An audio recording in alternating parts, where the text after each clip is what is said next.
What up, mains? I am shooting today on the new Sony ZV-1. I also, check out this product showcase mode, let's see if this works. I also have the GoPro Hero 8 Black and a Sony RX100 VII. So, since I have all three of these cameras, I thought I should compare them a little bit and see which one really is the best for vlogging, which I don't know if what I do is really vlogging, but I do usually, whether I'm shooting a cooking video or a car video, there's usually some kind of exposition in which I talk into a camera in this fashion, so I figure that counts. My usual setup is the GoPro, at least just for talking into the camera, just because it's so easy.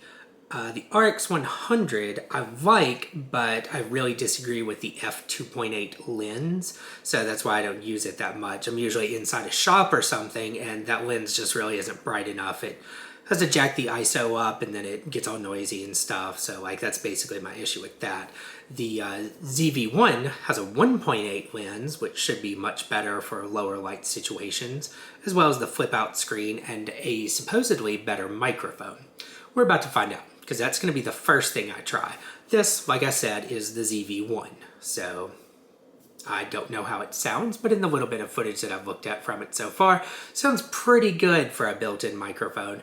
I really prefer to not have to use an external because it's just a pain in the ass, and I feel like every other little thing that I have to add makes me less likely to use that camera and carry it around, you know?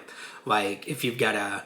It's one thing if you can just pull out the camera and go to whatever settings you want and press record. That's fantastic. It's another thing entirely if you have to pull out the camera and then, like, if I'm using my Rode Wireless Go, which I do like, but I've got to get the two, like the receiver and the transmitter. I've got to stick the receiver onto my camera. I've got to plug it in to the mic jack and then route that cord around, and then that's all up in my way. And then I've got to put the transmitter on my shirt, and then I've got to make sure they're both charged, and then I have to turn them on. You know what I mean? It's much easier to just turn the camera on and start filming. So to me, ideally, whatever I use should have a reasonably decent built-in microphone to the point that I don't really, at least don't always need to be using a different microphone. So this has been the ZV-1. Let's see how the others compare. Okay, this is the Hero 8 Black in pretty much exactly the same position. I'm the same distance from the microphone. I am somewhat cheating, and I'm using the media mod on the Hero 8 Black. Reason being is because, well, that's how I use it. I always have the media mod attached to it, so it doesn't make any sense for my purposes to compare the internal microphone because I pretty much never use the internal microphone. Also, the GoPro is a much cheaper camera than either of the Sony, so I don't feel like it's that unreasonably unfair. You could definitely pick up a Hero 8 Black and the media mod with the built-in microphone for significantly less than either one of these cameras. So it's not like I have $3,000 cameras and I'm using an external microphone on one of them. Like, the GoPro is cheaper and this is how I use it. So whatever. If you don't like it, I guess just get over it, or bitch about it on the internet. That usually works. Anyway, I think I've rambled enough that you can get an idea of how the GoPro sounds, so let's switch over to the RX100.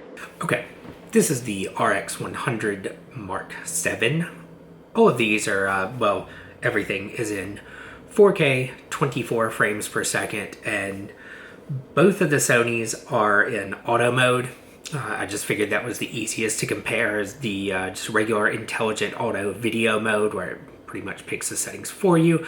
I haven't put any limits on the ISO or anything like that. I haven't, you know, I haven't stopped them down or messed with the exposure or anything. I've pretty much just let them roll, you know. I figured that was the fairest way to compare because otherwise I would have to go in and change the settings to suit each individual camera to get the best picture, and I figure it's easier to just let the software do whatever it thinks is best for the software. I think that is about it, and that should be a pretty decent idea of how this microphone sounds. Let's go find something else to do. Okay, this is indoors in reasonably good light. That's interesting. Now you're not tracking my face. Look at my eyeball.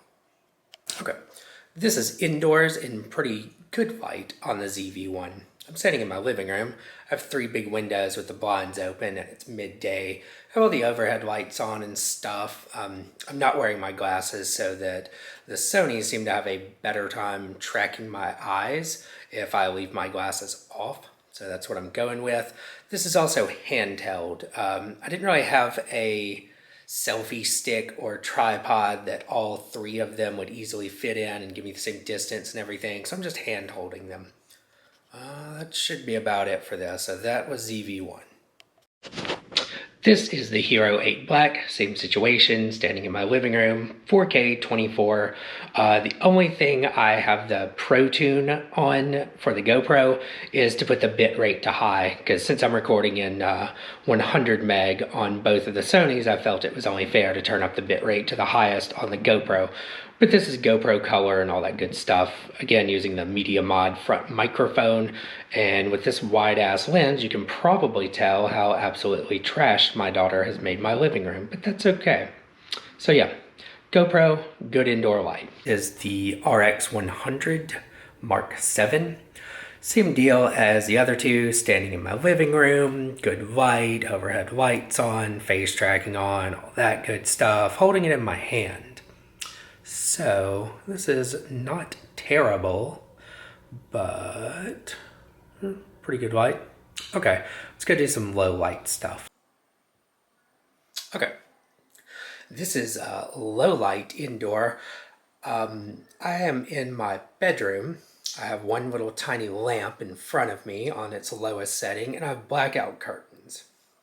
So this is the ZV-1 indoor low light. I would say this is darker than the very darkest bar I have ever been to.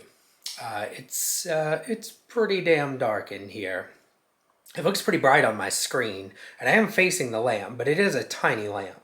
It's some tiny little LED lamp from Amazon, like a little bedside lamp, and it is on its lowest setting. So that's the ZV-1 low light. This is the Hero 8 Black, also low light. Same situation, bedroom, blackout curtains, tiny little LED lamp. Hand holding it out at arm's length.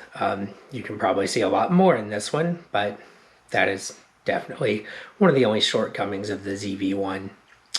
Anyway, blackout curtains, small lamp, low light, indoor, very dark. I actually can't even read the screen. I'm just assuming that this is recording. Well, it has a blinking red light, but normally I can read the little front screen on the Hero 8 Black and see how long this video is, but I actually can't even see it. It's so dark in here. So there we go.